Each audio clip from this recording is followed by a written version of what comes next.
It's Orange Umbrella time! Hey everybody, this is Orange Umbrella here, and I have been working hard to bring you this review of Spider-Man Homecoming. Now, I know you guys are all probably pretty excited about the movie since you've been waiting for probably, I don't know, 6 years, 7 years, 8, 9 years to see Spider-Man join the Marvel Cinematic Universe officially and get his own movie. I know I'm sure excited about it, and I was really hoping when Andrew Garfield got his movies that eventually we would get to see Spider-Man in the MCU.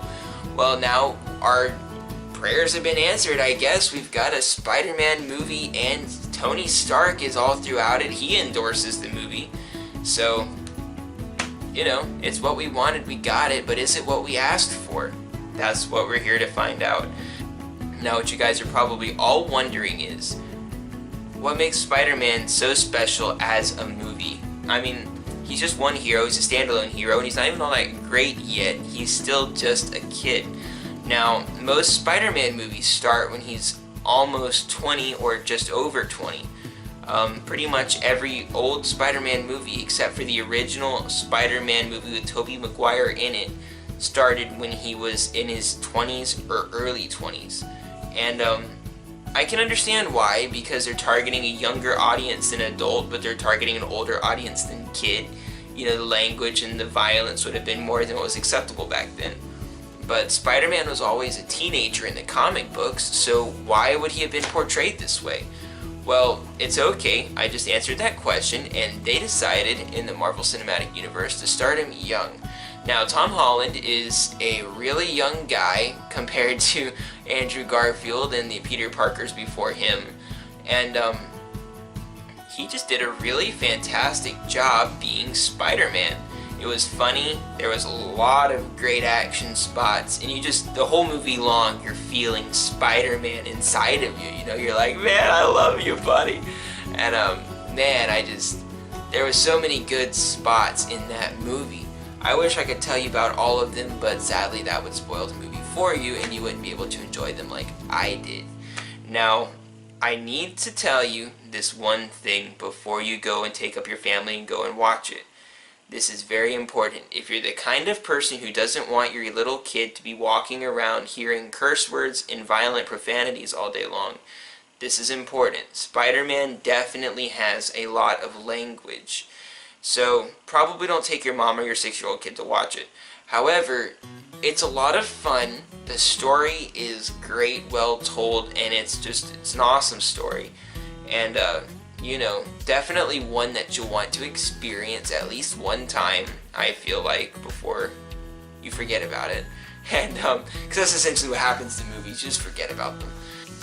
As far as all of the effects and the cinematography goes and the audio visual, it was all very well done, as we've come to expect from Marvel, nothing but the best. I can tell you that there was some scenes that felt a little bit cluttered visually, like what am I looking for in this scene?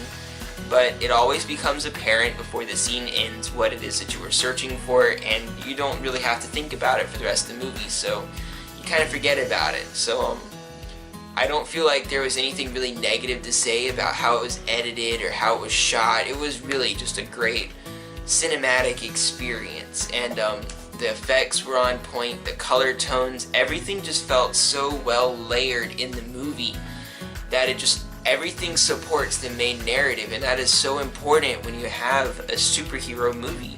Like, so many people, they don't even understand that with a superhero movie, for it to be taken seriously, it can't be filmed with a cheesy color palette, it can't be filmed with a cheesy storyline, it can't be written poorly, it all has to flow, or else it's gonna look, guess what, cheesy. Now, we've all experienced cheesy superhero movies that were not intended to be cheesy. Yeah, there's some Christopher Reeve Superman movies in here to be mentioned somewhere.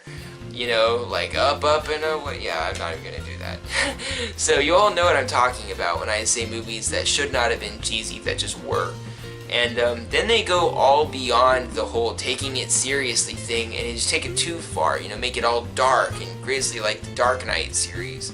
So, definitely don't judge a book by its cover, because just because it's supposed to be a lighthearted bright movie doesn't necessarily mean it's gonna be. And just because it looks like it could be dark doesn't mean it should be.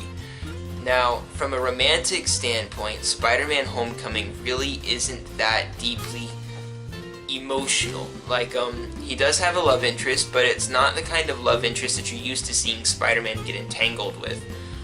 He's not having these weird romping, kissing scenes and stuff like that all throughout the movie. So, I mean, it's a plus when you're watching it with your friends, you know, and you have mixed company and you're like, you know, this would have been awkward if we were watching this with girls, and it's nothing like that. So I was pretty thankful for that while I was watching the movie. I was like, at least I don't have to endure this right next to my female friends. So, because, you know, it always just creates an awkward vibe in the theater. But watching it one-on-one with maybe your fiance or your girlfriend or your wife, it also probably won't give you that, I need to get closer to the person next to me kind of vibe. So, something to think about. As far as busy movies go, like keeping it moving from the front to the back, and just keeping the thing interesting. I never lost interest throughout the entire movie, and I have a short attention span, as you can probably tell, because I'm always losing focus of what it is that I'm thinking about. So the focus of the movie is well driven, rounded, and taken to a sharp point at exactly what it is they want. And you're left feeling like you've learned some lessons from Spider-Man's story. Now, as with every Spider-Man story, you can expect to learn some life-building traits along the way, like character discipline, responsibility, to take some of the cliche ones that every other Spider-Man movie deals with. And there are so many things that you can take away from this movie that I feel like you probably wouldn't get all of it if you watched it the first time. But I can say that everyone should watch it at least one time. As for filming and things like that, I could just say it was done excellently. And I would really recommend it to every teenager to young adult on up. And as this is the intended audience, I can say good job, Marvel, because they definitely shot it at their intended audience. And I can't recommend it to anyone younger than their intended audience, which is kind of sad, because I was really hoping I could say just pack up the family and go watch Spider-Man, because Spider-Man has always been such a clean-cut family movie. But what I can say is he's still Spider-Man, he plays the part convincingly, and I feel like I'm comfortable calling him the new Spider-Man. So, you know, take it or leave it, it is what it is, and there's no changing it now, so there's no point in getting upset over it. So for me, my part, I can just say it's a wrap. I would call it a decent movie. I'll give it 7 out of 10 and say that I would watch it again if given the opportunity. I hope that you guys have found something useful out of this critical movie review, and I really hope that you'll come back the next time when you're wondering, should I take my kids to watch this movie? Good talk. Well, I hope you guys have a great day, and whenever I get close enough to reach the camera, I'm turning it off. See ya!